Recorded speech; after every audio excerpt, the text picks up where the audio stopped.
Hoje a nossa convidada para o quadro A Personalidade da Semana, a professora de Educação Especial Hilda Beth.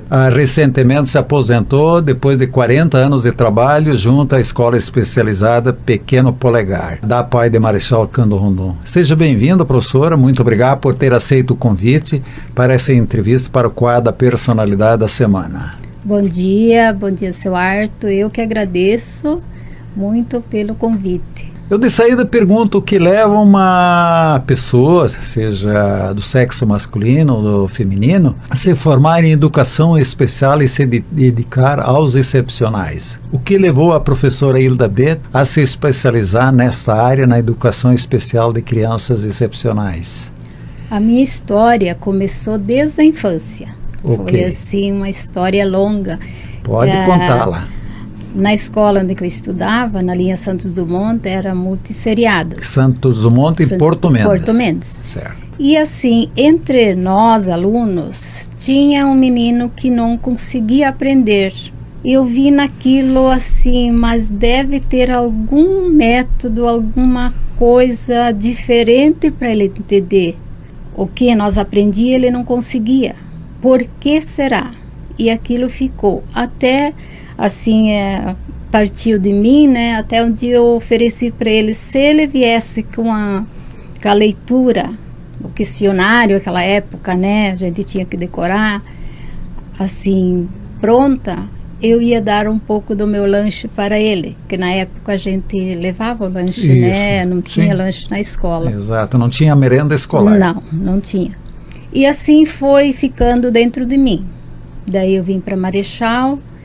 Fiz aqui a 7ª e 8ª série, né? A 5ª e a 6ª eu fiz em Porto Mendes. No colégio estadual, aqui no Heirão Domingues? No Heirão. Daí eu fiz o normal colegial. Foi o último ano do normal colegial, do colégio Heirão Domingues, que depois passou a magistério, né? E assim foi.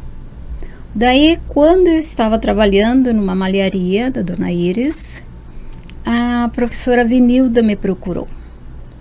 Era secretária de Educação na época? E na época ela era presidente da PAI. Ela me fez o convite. Eu fiquei assim um pouco tímida, porque eu não conhecia bem a parte de uma pessoa com deficiência. Mas aceitei. O desafio. Aceitei o desafio. Fui até na escola. E naquela época se fazia teste de aptidão. Daí veio uma psicóloga de Curitiba, a psicóloga Telka, eu lembro. Ela veio assistir como eu me sobressaí com 2 alunos. E fui aprovada. Foi assim, umas 2 semanas já me ofereceram o curso de profissionalizante em deficiência mental, com ênfase em marcenaria, que naquela época todas as APAES, assim, elas montaram marcenaria. Escola de ofícios, né? Mas marcenaria. Com predominância na marcenaria. Além de sim. todo o artesanato, toda a profissionalização, né? Daí eu fui para Toledo, fiz 500 horas desse curso, voltei e continuei. Depois foram especializações, né? O curso de especialização específico em DM, deficiência mental, e a pós-graduação também, deficiência mental. E assim foi que eu acabei ficando. Acabou completando uma carreira de 40 anos, né? Só que assim, em 92, meu esposo foi transferido da rodovia daqui de Marechal para Guaíra. Certo. Daí eu ingressei lá em Guaíra, na Pestalozzi, que lá é a Pestalozzi, a Escola de Educação Especial, a Mário Luiz, mas é a Pestalozzi. Fiquei até 95, daí voltamos e entrei na PAI de novo. E ficou até agora? Até agora. Se aposentou dia 1º de abril? Ou... Dia 13. Quando a senhora deixou, vamos dizer, foi o último dia que... Dia 17 de março? De março. Foi o último dia que a senhora foi até o APAE como professora. Como professora, de levei educação. Meus alunos até o Clube Náutico, fiz uma despedida muito legal com eles, né? Nossa, foi muito emocionante. Tá, a senhora falou da Pestalozzi. Qual a diferença entre uma escola da Pestalozzi e uma escola da APAE? Pestalozzi, na verdade, foi a primeira escola de educação especial, mas assim, ela mais era para fazer assim as crianças socialmente.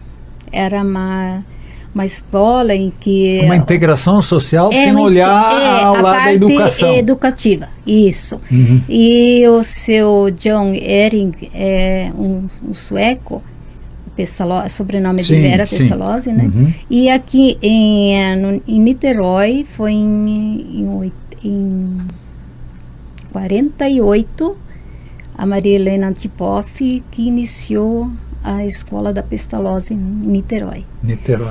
Daí a APAE, vendo essa associação, né, alguns pais, né, alguns médicos, começaram a criar as APAEs no Brasil. Elas são, então a APAE é na verdade um produto, co-irmã, mas deriva da escola Pestalozzi, então. Mas a maneira de educar, a maneira de fazer interação social se distingue entre as duas? Eles seguem o mesmo método, só que cada um tem a sua federação. Tem a Federação das APAEs, né? Certo. E a Federação da Pestalozzi. Essa é a única coisa que... Onde no Paraná foi instalada a primeira APAE? Recorda assim? Na história? Em 62 foi em Curitiba. Curitiba. Curitiba. Marechal Rondon, só para adiantar aqui, oficialmente, por documento, o funcionamento condicional foi dado pelo governador Jaime Canet Júnior, pelo decreto 3.758, no dia 23 de agosto de 1977. A senhora entrou, então, com 40 anos, foi em 1982. Então a senhora pegou ainda a escolinha de madeira? Não, já estava aí no colégio no antigo colégio estadual. O ginásio estadual, como chamava, sim, né? Tá. Eu tinha feito. Tá. Hoje, vamos dizer, o que leva, contou a história, né? Qual é o dia a dia de uma professora de educação especializada?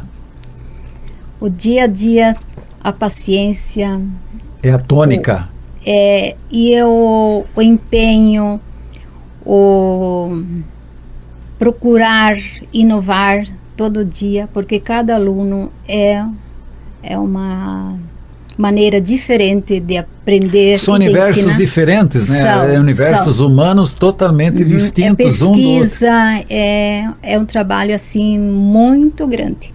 Além do dia a dia da lida na escola, há necessidade no dia a dia a professora se preparar, se aprimorar dia a dia? Precisa. Nesse universo para a educação especial? Porque cada dia é uma história. Daí tu chega, por exemplo, agora na pandemia, a gente deu aulas online. Daí quando eles chegaram, a gente teve que revisar tudo, porque nem todos acompanharam. E nem todos talvez tiveram acesso? Não tiveram acesso aos vídeos, os pais não tiveram condições, às vezes, A internet não chegou até a residência deles? De acompanhar os filhos. Foi assim, a gente achou assim, difícil não, assim, teve que recomeçar todo o trabalho. E assim é o dia a dia, porque é uma resposta assim, que às vezes, para o olhar de muitas pessoas, parece que não é nada. Mas a gente que está lá dentro, vive no dia a dia, um piscar de olho, um virar de cabeça, um sorriso, você recebe a resposta. Com isso dá para dizer que houve como que eu vou dizer isso? Deu resultado o trabalho do professor ou da professora que está cuidando, que está atendendo aquela criança excepcional, né? Sim. Não é só crianças excepcionais, também são adolescentes São e jovens e adultos. A partir dos 15 anos eles têm o EJA, daí eles vão para a chácara. Eu trabalhei quase uns 20 anos agora, né, no final, só com os adultos. Só com os adultos. O EJA aí Educação de jovens adultos, né? Daí eles têm a parte de projetos, de artesanato, né? De aprendizagens. O EJA funciona onde, professora? Lá na chácara. Da chácara da PAI, no Anel Viário. No Anel Viário. Lá né? também tem a marcenaria. É uma construção até imponente lá. Sim. Que tem a PAI, né? Marcenaria. Tá. Sempre com muitas dificuldades lutando a PAI? No começo... A senhora tem toda a história gravada, começo, né? Foi toda assim, a história. Porque nós não tínhamos material pedagógico, era o mínimo que a gente tinha. Não tinha internet, não tinha como pesquisar, só em livros, e eram poucos. Assim, a dificuldade era maior do que agora. Lógico, né? Porque... hoje em dia, se você quer alguma coisa... eu vejo, porque a senhora me falou que a primeira PAI, provavelmente, em 1962, em Curitiba. E isso é bem recente, não é Sim. um período esticado, vamos dizer, como dizer, longo, né? Então, tudo recente. Então, veja, você começou em 1977. Então, foram 16 anos depois, praticamente, que começou a primeira PAI no Paraná, em Curitiba. Então, a deficiência na época de material e até de recursos humanos, eu acho que era muito expressiva, difícil. Sim, era difícil. E a senhora viveu todos esses momentos, porque você foi em 1977, 4 anos depois, a senhora já estava nesse trabalho aí. A gente improvisava o que vinha na cabeça, para conseguir dar conta, né, de oferecer uma educação, um ensino, né, para eles conseguissem entender, aprender. Né? É que essa questão de educação e ensino, estou lendo um trabalho ali, tem um pessoal que fala que educação é uma coisa e ensino é outra, né? Então, né? É um tema discutível, Sim, né? Discutível. Muitos dizem, Ministério da Educação, né? Esses dias eu estava vendo um autor dizendo, não, tem que ser Ministério do Ensino. Educação é outra coisa. Educação se dá em casa, né? Isso, então chama muita atenção esse fato da educação. Hoje, para uma pessoa, vamos dizer, geralmente o magistério exercido dentro das APAES é feito por professoras. Ou temos professores também? Tem professor também. Mas em menor número? Menor número. Aqui, por exemplo, atualmente não tem professor. Não tem nenhum professor, todos professores. Já tivemos, né, professor. Para hoje, para alguém, vamos dizer, eu quero me dedicar à educação especial. Existe curso superior, graduações, pós-graduação? Tem pós-graduações. Aqui na região, faculdade para educação, faz magistério primeiro? Faz o magistério, tem que fazer uma graduação. Língua portuguesa? Ou eu fiz pedagogia. Pedagogia seria o mais apropriado? Mais indicado, né? Mas as outras disciplinas também, né, não fogem muito. Hoje o quadro de professoras do Pequeno Polegar está aí? Pequeno Lar. Pequeno Lar, eu estou trocando Pequeno Polegar, mas é Pequeno Lar. Pequeno Lar, certo. Sim.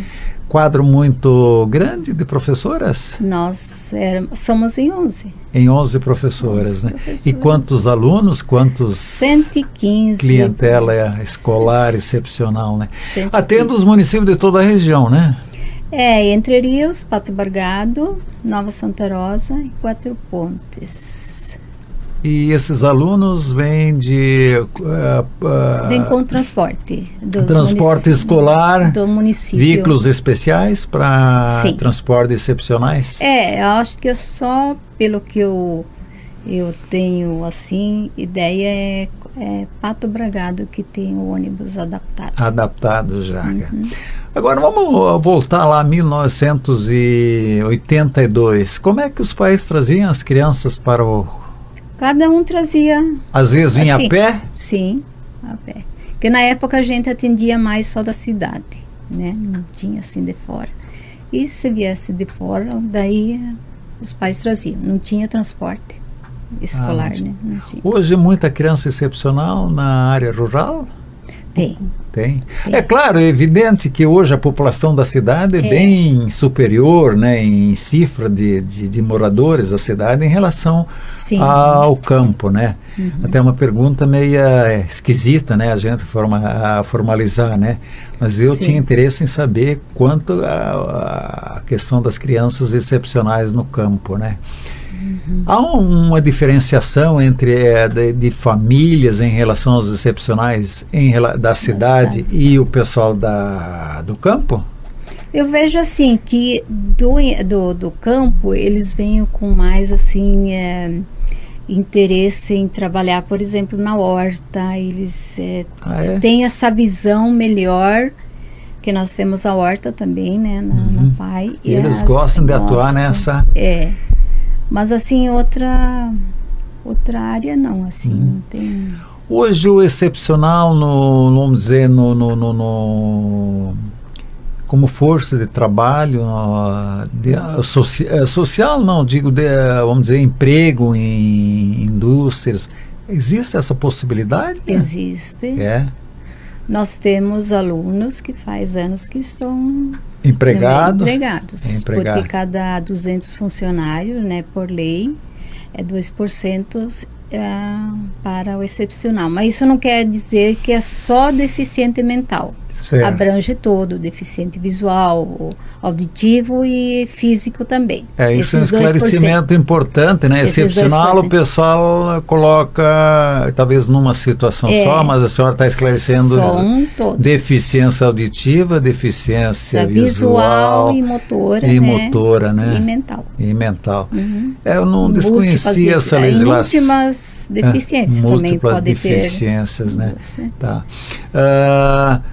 Hoje o pequeno lar comporta bem o atendimento a 115 crianças? 115.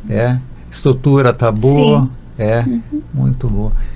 Pois é, professora, o que ficou mais marcante na sua carreira, né, no seu magistério de educação especial nesses 40 anos? O que lhe gratifica? De outro ponto, vamos também fazer o antagonismo, vamos dizer, o que hoje a senhora diz assim, mas isso não deveria ser assim, isso deveria ser diferente, é uma coisa que eu carrego no coração, que se fosse por minha vontade, por minha força, por minha dedicação, eu mudaria.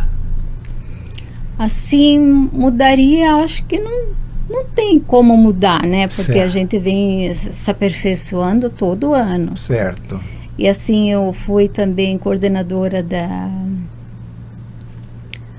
dos autodefensores, que dentro da escola tem os alunos que são os autodefensores. Depois a senhora explica bem o que é os autodefensores para o nosso ouvinte conhecer. E assim, o que me marcou foi essas viagens a Curitiba, a Foz, com eles, que são sempre casais.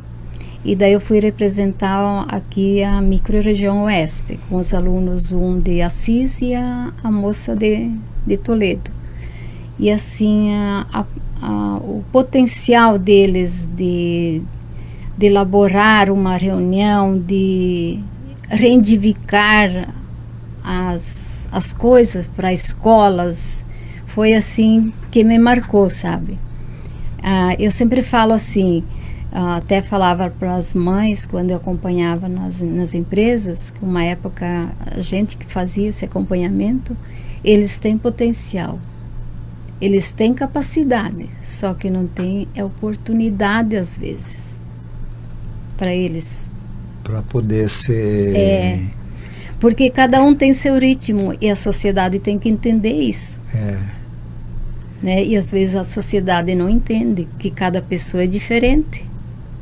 Por isso eu sempre falo, cada ser humano é um universo distinto. É um universo. É um universo distinto. Você não sabe, nós acreditamos que sabemos que o que passa dentro desse universo humano, individual, Mas, na verdade, hoje os psicólogos, os especialistas falam que ninguém conhece ninguém, né? Ninguém conhece ninguém. Né? É. A gente tem, assim, uma escala, E às mas não vezes chega à totalidade. A gente se surpreende, porque a gente está assim, ó, eu espero isso do aluno, e às vezes ele surpreende o professor. Né? Surpreende o professor. E isso é no momento, Sim. Às vezes passa um longo período sem Sim, surpreender, quando sem menos surpreender. espera, acontece. Hoje, entre meninos e meninas, vamos dizer assim, tanto que seja adultos, vamos dizer sexo masculino, a predominância de crianças excepcionais é no sexo feminino, masculino ou... Não tem assim predominância. Porque isso é uma característica genética, né? Sim. Eu penso, né? Não sei como que vocês analisam essa questão da excepcionalidade. Como é que a medicina vê isso? Como os especialistas veem isso? Que não tem, né? Não tem explicação científica ainda? Não tem explicação científica. Pois é, a gente... Bom seria, né, se um dia... acontecesse isso, talvez teria cura. Para prevenir, para... isto. A doença do portador da doença de Down, ele é também como excepcional ou não? Sim, não é uma doença. Sim, não é uma doença. É uma deficiência Deficiência, só. sim. E ele entra na genética, né, dos cromossomas. Sim, né, sim, isso está bem. Mas ele para questão de educação, de ensino, ele é considerado excepcional ou ele frequenta uma escola normal? A família que decide. A família que decide, hoje em dia, né, pela inclusão, você que decide aonde você quiser matricular o seu filho. Se você quiser matricular na Paz, se você tem um filho com síndrome de Down ou qualquer deficiência. Hoje as escolas têm capacidade para atender essas crianças? Eu vejo assim que falta ainda, porque não é defendendo falta recurso humano. O ensino da PAI ou a escola Pequeno Lar, porque lá a gente tem todo o aparato, psicóloga, fono, fisioterapeuta, psicóloga, assistente social, e nas outras escolas eu não sei se tem, né, porque eu não tenho assim conhecimento. Tua carreira foi toda, né, na educação especializada. Lá dentro mesmo. Assim, fora eu não me via. Como professora normal. Normal, né? Entre aspas, né? Eu quero isso corrigir. Professora normal, entre aspas, né? Isso. Aquela que vai o dia a dia, que vai para a escola normal atender as pessoas, né? Hoje a senhora começaria tudo de novo? Depois de 40 anos? Tudo de novo. Mesmo com todas as deficiências da época, para essa educação especializada? Toda. Começaria tudo de novo. Corajosa? Sempre. Sempre? Italiana, né? Com certeza. Tá, a senhora me falou antes de Santos Dumont, me chama a atenção porque eu gosto muito de história, né? Sou ligado à história, estimo a história. Vou sair um pouquinho do campo da PAI, a gente já viu, foram seus 40 anos, já aprendemos muito com a senhora sobre a PAI, né? A gente pode voltar ainda durante a entrevista sobre o tema, né? Santos Dumont, eu conheço um pouco da história da sua família, que a senhora já me passou. Sim. Mas ela é uma história escrita, agora nós vamos fazer uma história oral, né? A família Beth veio a Porto Mendes em que ano? 1960. 1960. Eu tinha 5 meses. 5 meses. Vindo de que cidade? Bituruna.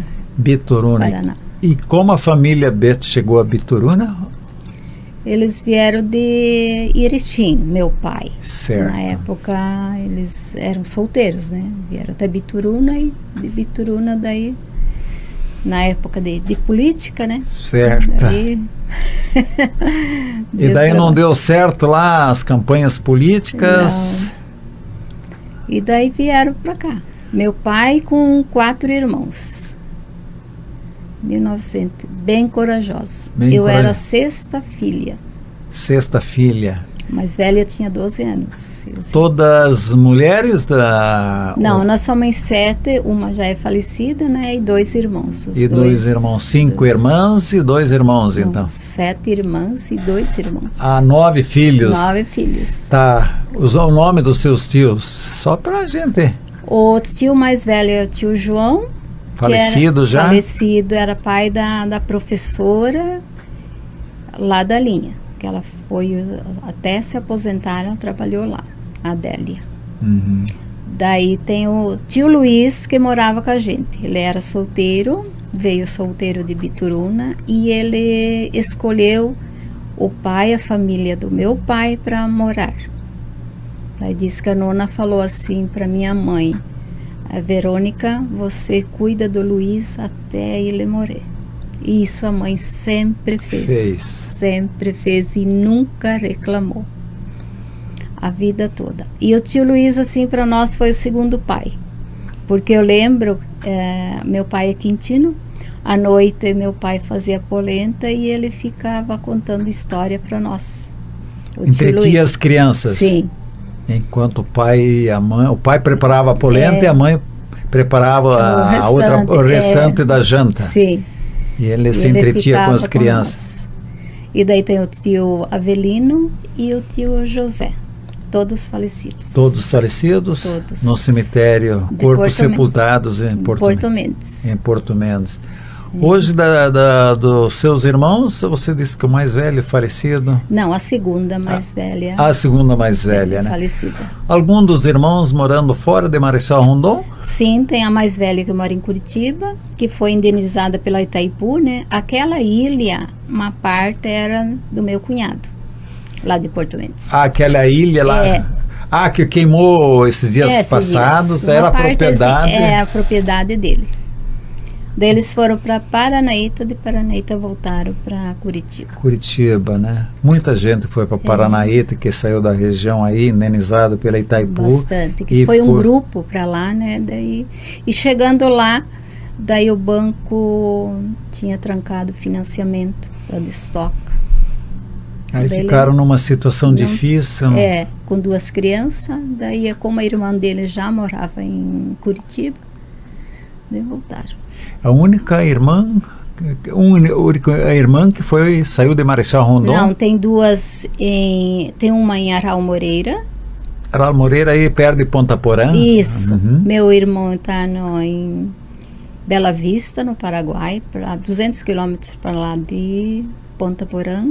E a minha irmã mais nova também mora em São Luís, entre Aral Moreira e Ponta Porã. E tem 2 em Toledo. E meu irmão está na roça ainda. Está lá na propriedade que era dos seus pais. Uhum. Pessoal em Bela Vista, Aral Moreira, também na agricultura? Ou? Sim. Não, a minha irmã de Aral Moreira, eles têm loja, tem malharia. Meu irmão só que tem fazenda lá em Bela Vista. Fica muito distante de Ponta Porã? Bela Vista? É no Paraguai? Bela Vista é Brasil. É Brasil? Do outro lado. É um município vizinho, se não me engano, por isso eu achei... 200, parece que é 200 quilômetros. Daqui? Não, de Ponta Porã. Né? Ponta Porã, um pouquinho longe. Quais as recordações da sua infância da linha Santos Dumont? Nossa, a escola. A escola. Parece que a escola é uma predileção sua, né? Sim. A educação. E eu me espelhei muito também na minha professora, que é a minha prima, né? Prima irmã. As mães eram irmãs e os pais eram irmãos. Hoje a escolinha não existe mais, né? Não. Os alunos de lá vêm para o colégio... Para Porto Mendes. O Heitor Mendes? É Heitor Mendes, né? É Heitor Mendes. Acho que hoje é aniversário até da inauguração daquele colégio lá. Eu acho que em 1980, alguma coisa lá. Eu recordo que é hoje, dia 27 de abril. Tem alguma coisa, ou foi ontem, não tenho assim certeza, mas foi nesses dias aí, a inauguração do grupo escolar. Na época foi construído uma construção nova, que foi feita em Porto Mendes, né? Então, E hoje as famílias na linha Santos Dumont são numerosas ainda? Não, só sobrou olha, o seu Gumercindo, né? Que pessoa fantástica, tive a oportunidade de entrevistar com muita meu irmão e 2 primos, então acho que tem mais 2 famílias. E na época que eu estudava lá na escolinha, nós chegamos a ter 80 alunos na escolinha. 80 multisseriada? Multisseriada. E a professora dava conta. 2 salas de aula? Uma sala de aula só? Uma sala de aula. Era... de manhã e à tarde. 40. 40 Turma grande. Turma grande. Na verdade, esses professores foram todos uns heróis, né? Foram. De 60, 70, que foi o auge da construção das escolas na nossa região, né? E não tinha água na escola, né? Porque não tinha o seu Gumercindo me falou dessa história. Nós buscava água na casa dele. Isso, na casa dele. E nunca ficou resolvido esse problema da água nessa escola? Ou sempre tiveram que buscar? Depois que eu saí de lá, parece que foi resolvido, que foi feito o poço. Pelo que eu sei. Esse material do fim da escola não tem destino. Não tenho recordação. Né? Você saiu muito cedo de lá, né? Eu saí com 15 anos. 15 anos, 15 né? Anos. E não voltou mais a residir na linha Santos Dumont? Eu vim para trabalhar aqui e estudar. A gente sempre ia, né? Nos finais de semana para ver o pai e a mãe morar não teve mais. Por do menos assim tem uma longa história da presença de moradores, de imigrantes de Bituruna, né? Tem uma história pelo Atílio Tonin, que era vamos dizer, o corretor da Pinho e Terra, e de forte ligação lá com Bituruna, né? Sim. E depois tem o Roberto Bespalês, que veio com a caravana, né? Que é a caravana, e ficou meio desiludido com Bituruna porque perdeu a eleição lá. Acho que faltaram 14 votos para ele. Isso, né? daí trouxe. Ali ficou desiludido e aí conversou com os correligionários deles, aqueles que estavam também desiludidos com a política de Bituruna, e vieram então para Porto Mendes. Né? Meu pai veio representar os irmãos, daí ele que veio escolher as terras aí para todos os irmãos dele, né? E os 4 irmãos vieram numa mudança só? Não? Ou em períodos diferentes? Períodos diferentes. Inclusive, um do meu tio, além desses 4, seriam 5, né? Seriam 6. Certo. Mas daí ele acabou não vindo ver as propriedades e acabou vendendo. E permaneceu lá em Bituruna? Faleceu lá em Bituruna. Ele era o mais velho de todos eles. Porque para muita gente parece assim tão estranho, sabe? Essa história de pessoal do Bituruna, no sul do Paraná, ao lado em União da Vitória, né? Perto ali, Porto Vitória, de terem migrado para Porto Mendes. E não são poucos, né? Não são poucos, são várias famílias. Conheço ali a família Parisotto, né? O Roberto, que eu sei que era de lá. Vocês que são de lá. Os Fafanzeller era do meu cunhado. Eles também vieram de lá. Eles eram de Bituruna. Eles vieram na época também. Dá uma tirada em cima em quantas famílias que vieram de Bituruna para Porto Mendes? Mais ou menos, assim, não? Eu acho que umas 40. 40 famílias para Porto Mendes. 40. Santos Dumont era vocês, Vitine, quem mais? Vitine, tinha o Parisotto. Pai do Arlindo Parisotto? Da professora Rosalina? Não, eram primos. Eram primos? Primos, E lá era nós. Betes. Mas a maioria se dedicou à agricultura. Agricultura. Né? Agricultura, né? Nenhum com comércio na vila? Só um Parisotto, que era primo do pai do Arlindo. E da Rosalina? Que tinha comércio. Isso hoje já não existe mais. Não, né? Eles foram, faz muitos anos, foram embora para Curitiba. Daí tem o Grezelli também, que era também era de Bituruna? Bituruna também. O tortato também era de Bituruna. Se somar de um por um, pode Sim. chegar bem nos 40, como também pode passar de 40 Nossa, famílias. Assim, ó. É que eu não recordo assim que o meu pai que contava, né? Porque eu era bebê, né? Sim, Depois sim. a gente só ouvia as histórias. Os italianos não tinham outra ocupação à noite, não tinha televisão. Nossa. A maioria escutava rádio, né? Mas, vamos dizer, os italianos, não sei se você conheceu, faziam muito filó. Fazíamos muito, muito. Muito. Até esses dias eu estava falando para minha neta, né? Ela tem 15 anos, ela quis saber o que era, né? O filó. O filó. Depois nós vamos explicar. A senhora explica o que é o filó. O filó. Para o nosso ouvinte entender, porque essa Sim. é um palavreado, uma palavra bem típica italiana, Sim. né? Tá? Não tem nada de português. Não. Tá? Depois nós falamos o que é filó, mas pode falar o que vocês muito faziam, né? Sim. A gente saía assim. Tá, vai explicar agora o que é o filó, tá, professora? Antes da noite a gente já decidia. Daí para onde, em qual casa a gente ia, né? Certo. Em qual tio, porque a gente só morava lá entre parentes, né? Certo. Daí a gente já se preparava, fazia janta mais cedo e daí para andar no escuro. Certo. Daí fazíamos aquele lampião de Taquarussu. De Taquarussu. Colocávamos querosene dentro e um pano, né? O italiano diz também uma fepa, né? De pano. Um pavio. Um pavio, né? Isso, improvisado. Isso. Um pavio improvisado. Isso que nós usávamos para ir. E o vento não apagava? Não. Era chama grande. O pessoal antigamente usava muito aquele lampião também. Que podia o lampião também. Porque ia na venda.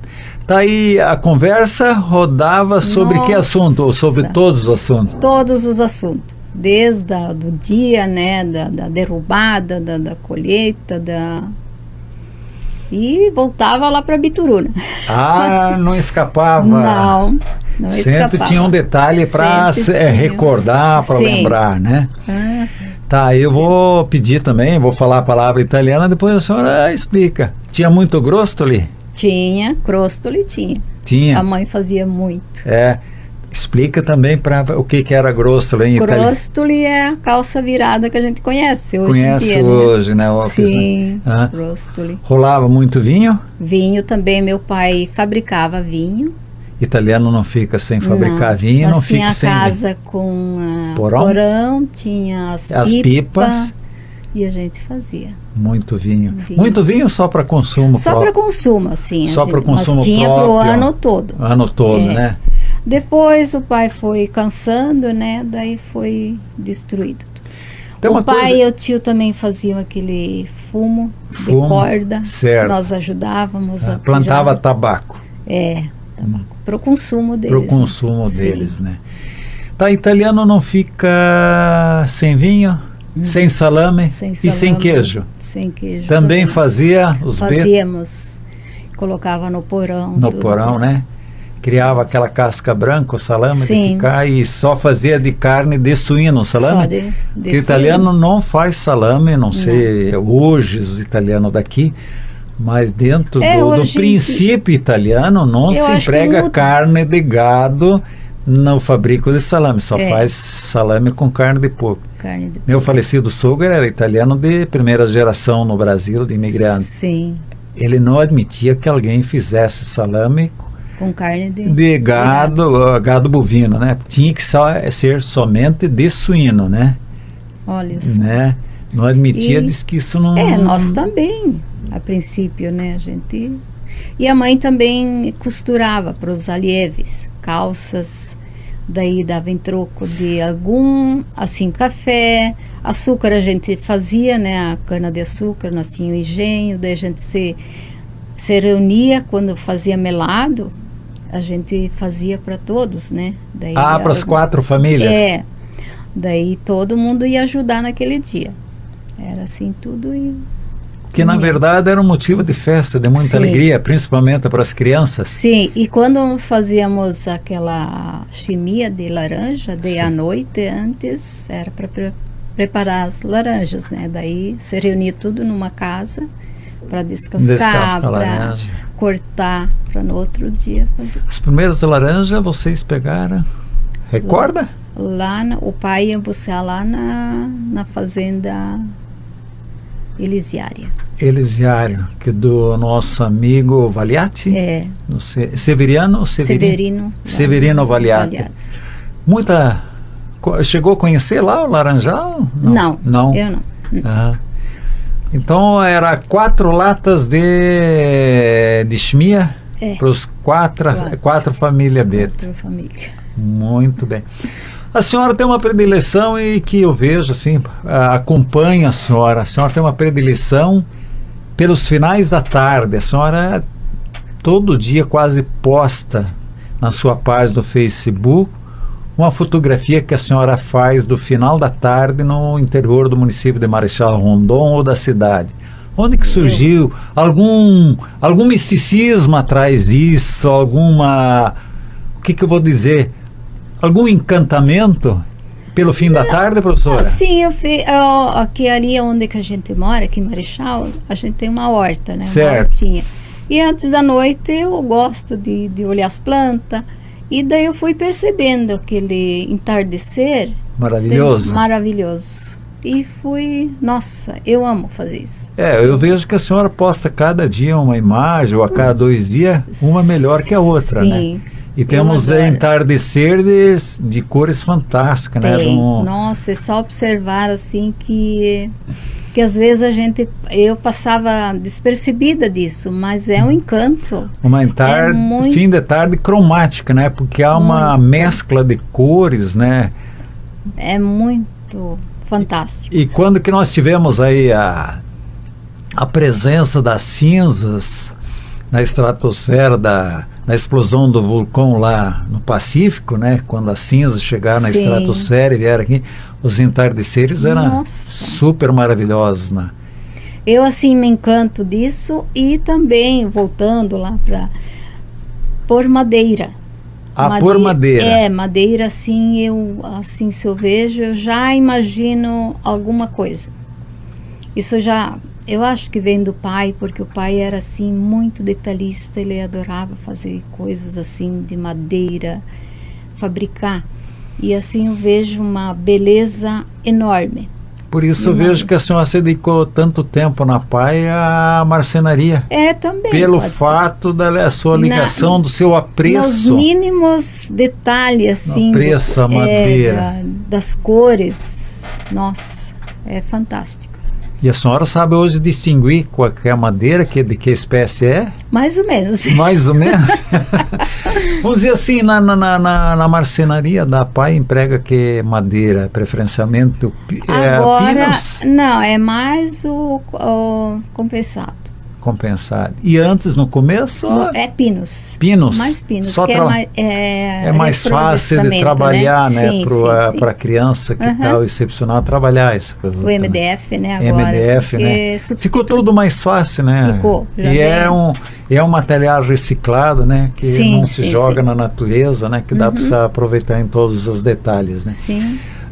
Já falamos dos seus 40 anos na PAI, já falamos da sua história, da família B, das suas recordações, agora não da linha Santos Dumont, de Porto Mendes, o que ele vamos dizer, do distrito de Porto Mendes, o que lhe ficou marcado, assim, de fato que a senhora sempre lembra? Quando a água subiu e foi tomando o destacamento. Então somos dois, eu acompanhei muito, fui várias vezes lá. Aquilo ficou dolorido? Ficou dolorido. Porque a gente descia, tinha um dentista em Porto Mendes que ele não tinha um diploma brasileiro. Isso. E a gente ia para o outro lado extrair dente. Daí a gente ia, que dá uns 9 quilômetros da casa do pai até no porto. A gente ia montado a cavalo, descia, atravessava e ia para o Paraguai. De canoa? De canoazinha. Nunca deu medo, professor, de atravessar aquele rio? Deu. Às vezes tinha neblina que a gente não enxergava na frente. Porque eu recordo do rio...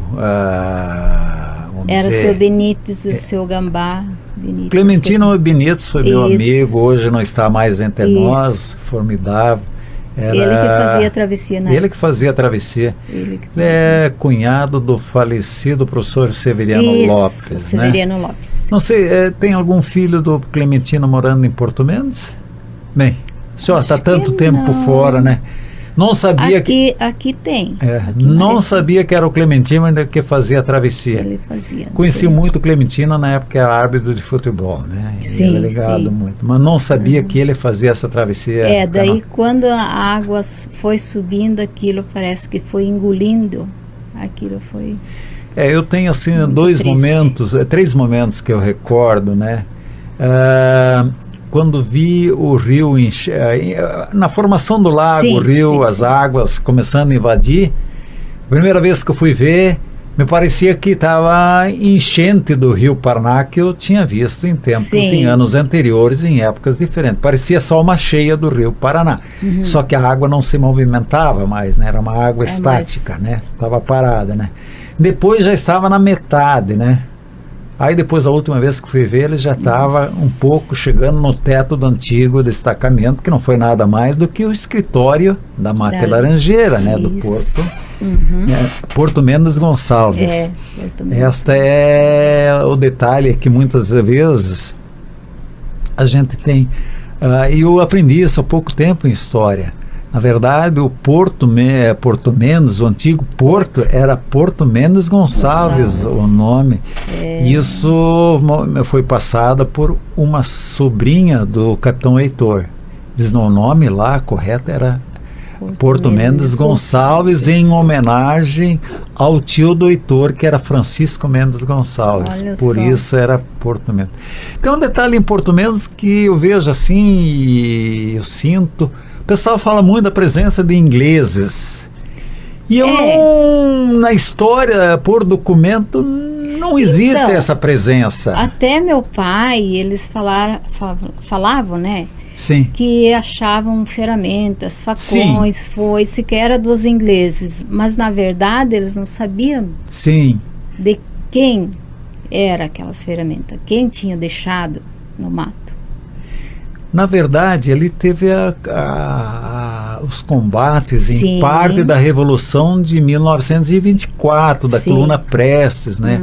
Ali no distrito de Iguiporã foram encontradas muitas peças, assim, pedaços da artilharia da época, muitos cartuchos, não sei se em Porto Mendes também foram encontrados. Eu não recordo, assim, mas ferramentas sim. Ferramentas, e tem as ferramentas da própria Mate Laranjeira, porque depois, quando Getúlio Vargas, em 1944, né, estatizou toda a Mate Laranjeira, ela não tinha mais como dar continuidade, tá? E daí ficou, o pessoal abandonou simplesmente. A estrada de ferro foi desativada com isso, né?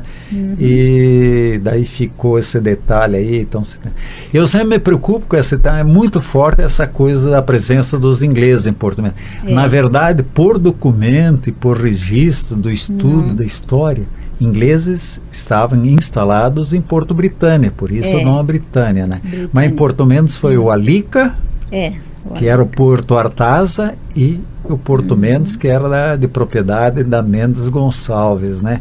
Na verdade, Companhia Mate Laranjeira, mas ela tinha o nome Laranjeira, Mendes e Companhia Limitada, né? Porque era o Tomás Laranjeira, que era um catarinense de Laguna, que foi o fundador da empresa, e depois se associou ao Francisco Mendes Gonçalves e companhia, os irmãos instalados em Assunção, Corumbá, Itá, Rio de Janeiro. Os caras dominaram boa parte do comércio brasileiro. Em frente ao destacamento do lado brasileiro tinha um bar. Era um tipo mercearia. E nós embalávamos os ovos com palha de milho para levar até lá. A gente vendia naquela... Mas era o Nelson Props que atuava na época que eu lembro, né? Antes... Parece que tinha outra família, outro senhor que atuava. Mas lá no Portadela? Ali ao lado do destacamento do Paraguai? Não, ali no Porto Mendes. No Porto Mendes aí. Vocês vinham da linha Santos Dumont para entregar os ovos e ele revendia, provavelmente tinha alguém que passava. Porque eu recordo na época tinha um pessoal de Foz do Iguaçu que vinha com farinha de trigo da Argentina E levava ovos e queijo, até comprava galinhas. Professora Hilda, foi uma grande satisfação receber a senhora. Foi um papo muito legal conversar com a senhora. Rememoramos a sua passagem na PAI, 40 anos. Quero lhe parabenizar, felicitar por esse trabalho. Que a senhora aproveite bem agora o seu tempo de aposentadoria. Eu tenho certeza, Sim, a senhora tem uma horta, tem um bom passatempo. Tem a fotografia da final da tarde, do entardecer em Marechal Rondon para curtir. Mais uma vez, muito obrigado por atender esse nosso convite. Eu que agradeço, Harton, e assim, pelo merecimento do meu trabalho. Tá. Muito obrigada. Olha, é um reconhecimento que a Rádio Difusor não podia deixar passar em branco mesmo. Por esse reconhecimento de falar desses seus 40 anos, de contar. A gente é escravo do horário, né? É tudo cronometrado aqui. A gente poderia entrar em mais detalhes, mas eu tive que conduzir a entrevista de forma a atacar o tempo para ele não extrapolar. Então, eu quero agradecer mais uma vez. Eu que agradeço.